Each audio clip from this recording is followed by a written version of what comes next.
Hi viewers, మనం వచ్చేసి జడ దండ అనేటువంటి పాఠాన్ని చూడబోతున్నాము.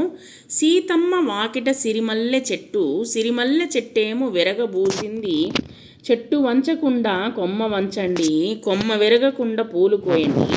అంటే సీతమ్మ అనేటువంటి పాప ఇంట్లో వచ్చేసి సిరిమల్లె చెట్టు అనేటువంటి ఉందంట.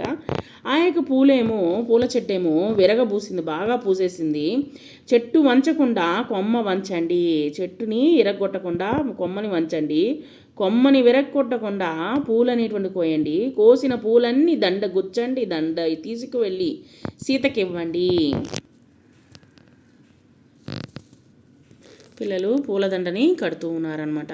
పాఠం చిత్రంలో ఎవరెవరు ఉన్నారు, తర్వాత వచ్చేసి చిత్రం ఆధారంగా ఏమి మాట్లాడాలనేటువంటి తర్వాత రాసేటప్పుడు నోట్స్ రాసేటప్పుడు చూద్దాం. తర్వాత గేమ్లోని వాక్యాల్లో జడ దండ పదాలకు వచ్చేసి గోళం చుట్టండి. క్రింది వాక్యాల్లో జడ దండ పదాలకు గోళం చుట్టండి.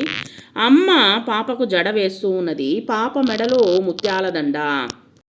వీటిలో జడ దండ అనేటువంటి దానికి వచ్చేసి మీరు గోళం చుట్టండి. తర్వాత చిత్రం చూడండి, పదం చదవండి, వర్ణమాలలో గుర్తించండి. జడ దండ, క్రింది గళ్లలో అక్షరాలు అనేటువంటి చెప్పండి. ఇవన్నీ వచ్చేసి మనం నోట్స్ రాసేటప్పుడు చూద్దాం. జనం, జల్లెడ, దంతం, దండం.